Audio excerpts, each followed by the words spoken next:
Assalamualaikum warahmatullahi wabarakatuh. Perkenalkan, nama saya Rahmat Stambuk A42118196. Pada kesempatan ini saya akan memaparkan beberapa poin-poin yang ada dalam materi pembelajaran fisiologi olahraga yang dapat saya bahas dalam segi makalah. Yang pertama adalah kondisi fisik. Kondisi fisik adalah salah satu kesatuan utuh dari komponen-komponen yang tidak dapat dipisahkan begitu saja, baik peningkatan maupun pemeliharaannya. Artinya, bahwa di dalam usaha peningkatan kondisi fisik, maka seluruh komponen tersebut harus dikembangkan, seperti kekuatan, daya tahan, power, kecepatan, daya lentur, kelincahan, koordinasi, keseimbangan, ketepatan, serta reaksi. Beberapa hal-hal tersebut adalah semua yang termasuk dalam kekuatan fisik. Nah, itulah tadi ada beberapa kondisi fisik yang ada dalam tubuh kita yang harus kita kembangkan sehingga menjadi kebiasaan dalam kehidupan sehari-hari.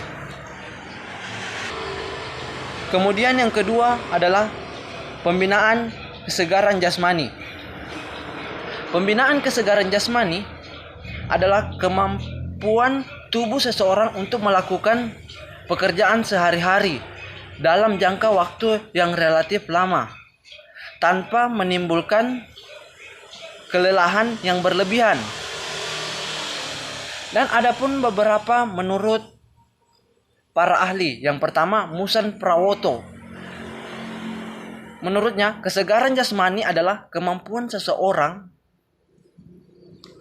untuk menunaikan tugas sehari-hari dengan gampang tanpa lelah yang berlebihan.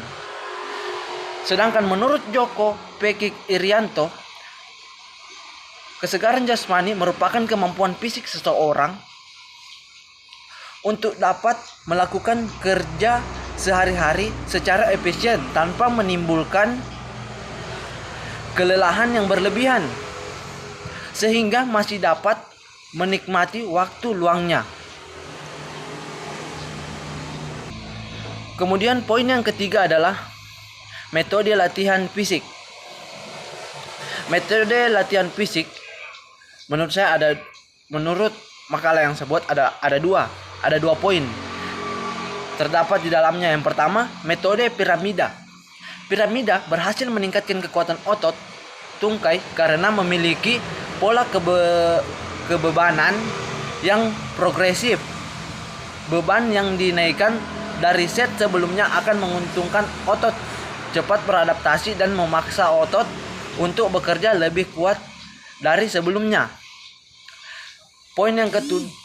Metode yang kedua yaitu multiply set atau berhasil meningkatkan kekuatan otot tungkai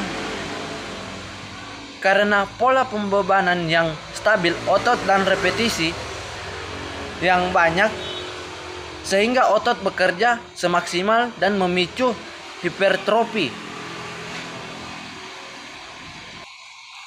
Bagian yang keempat dari materi saya adalah prinsip-prinsip dasar latihan fisik.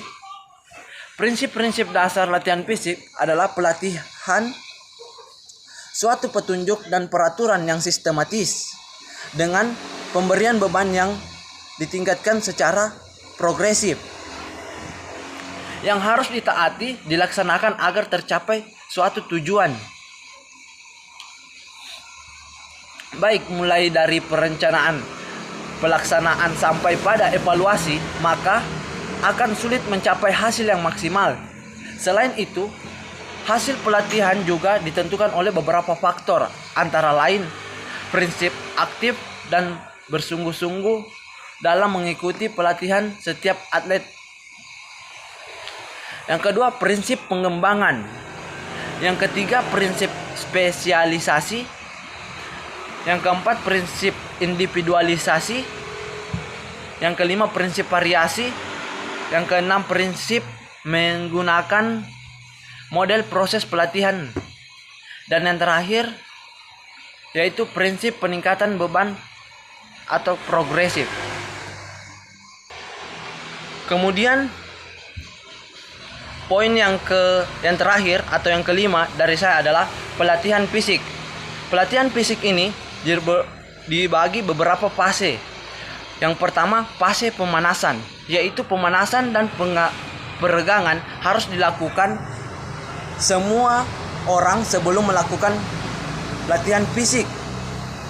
Sistem tubuh saat istirahat berada dalam keadaan tidak begitu aktif. Hal ini menyebabkan tubuh memerlukan waktu beberapa menit untuk dapat beradaptasi dari sikap pasif menjadi aktif sebelum saat akan melakukan latihan.